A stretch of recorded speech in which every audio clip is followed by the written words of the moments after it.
Today I want to talk about Season 2 of Foundation and its cultural commentary on our society, especially its wokeism, its sexism, and the illusion of control that we all have. Two quick disclaimers.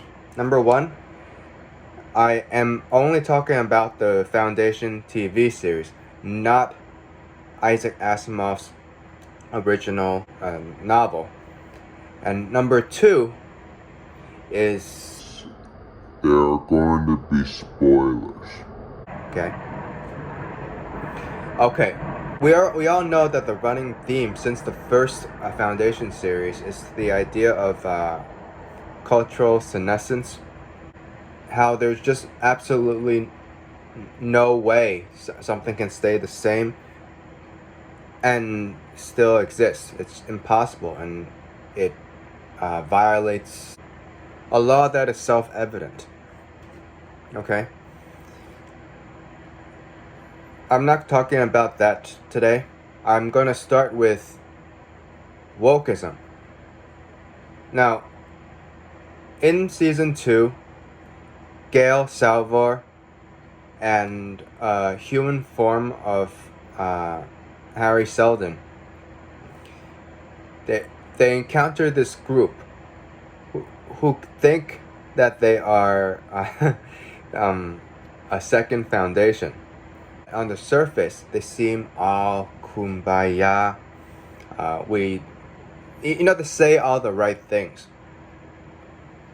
But deep down, the leader is evil, and almost everybody inside the leader's group knows they're playing a charade.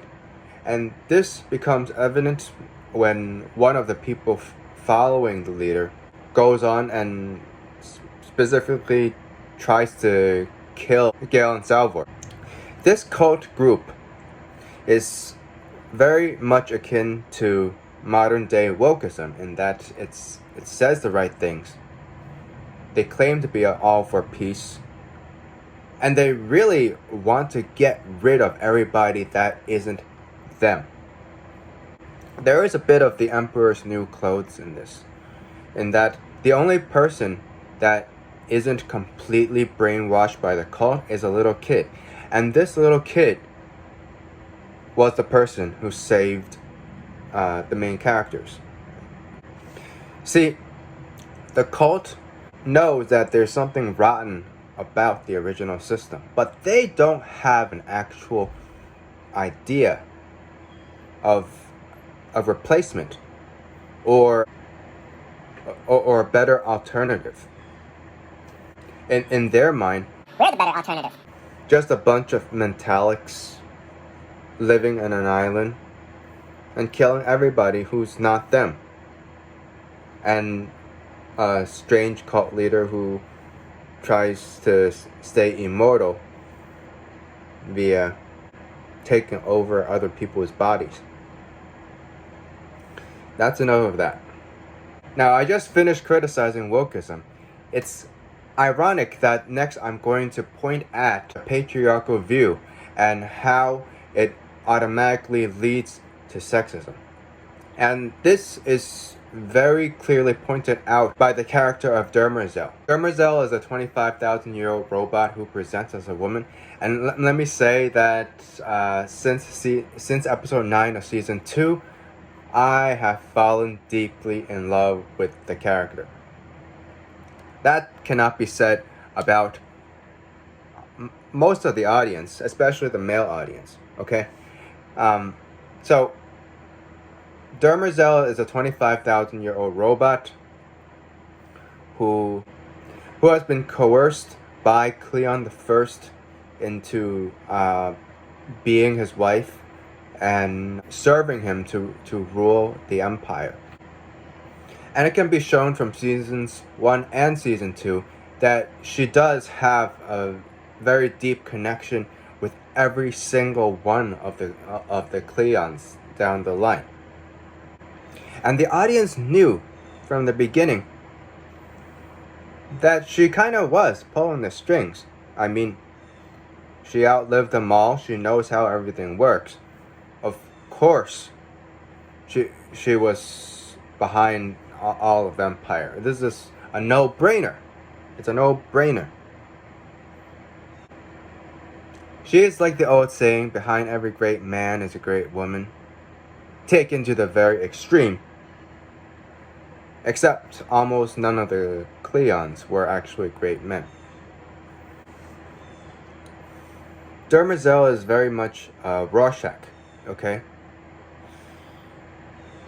She's always only ever tried to protect the Empire, and she's always only tried to protect the Cleons. Yet, just because Dawn and Dusk suddenly decided that they weren't free, now she's evil, now she's pulling the strings. So her final monologue to Cleon was in episode 9 of season 2, is a Rorschach in itself.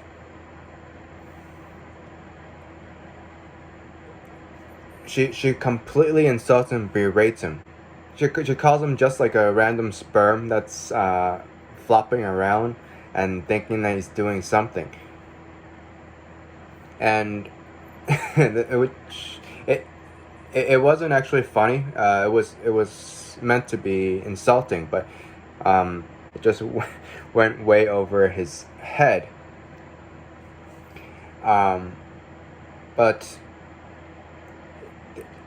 But I think this was a culmination of all the insults that he's given her, especially while they were in Harry Seldon's office. He insulted her multiple times, and I don't think she expected that. Especially since up until then, she saw the two of them as lovers. For many fans of the TV series, it seemed like a reveal. It's like, oh shoot, she finally revealed like how evil she really is. I didn't see it like that. I saw it as just like her way of trying to hurt him, which didn't really work. It was like a fuck you and your penis was small anyway type of comment. And her monologue really cut at the core of the tragedy of Cleon the 18th. He really wanted to be the savior of Empire. He was a huge student of Harry Seldon's work. Now I'm sure he never got to figure out the Prime Radiant because he never had the Prime Radiant in his hand, and he's probably not smart enough or humble enough to realize that he's not smart enough to figure it out anyway. But just imagine if this Cleon was the Cleon who had heard Harry Seldon out before he got sent over to build a new foundation. The story might have gone a completely different way. But at the same time, because of the whole premise of psychohistory, it might have ended up pretty much in the same place anyway. See, the main issue with Cleon is that he is always destined to become an ass. Like, no matter how much the Dawns try to resist, eventually they become an asshole.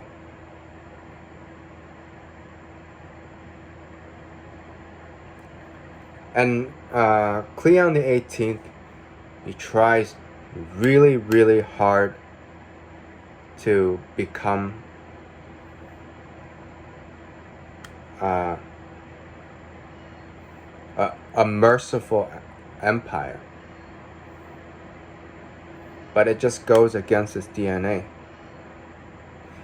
It's like Jonathan Haidt's analogy of the rider and the elephant. The rider wants to be different, but the elephant is still Cleon. And Cleon loves to destroy planets.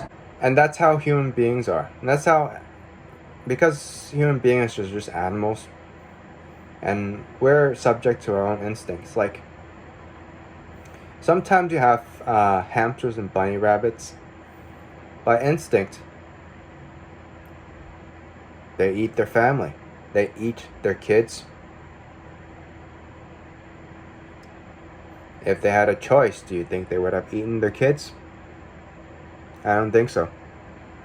But they did. And it's the same thing with human beings. We don't typically human beings don't try to eat their own kids. But we're trying to fight against a system that goes beyond culture and politics, right? We're trying to fight against human instinct a lot of times. And most of the time, human instinct will win out. So that was my analysis of the cultural commentary of Season 2 of the TV series Foundation. I hope you enjoyed.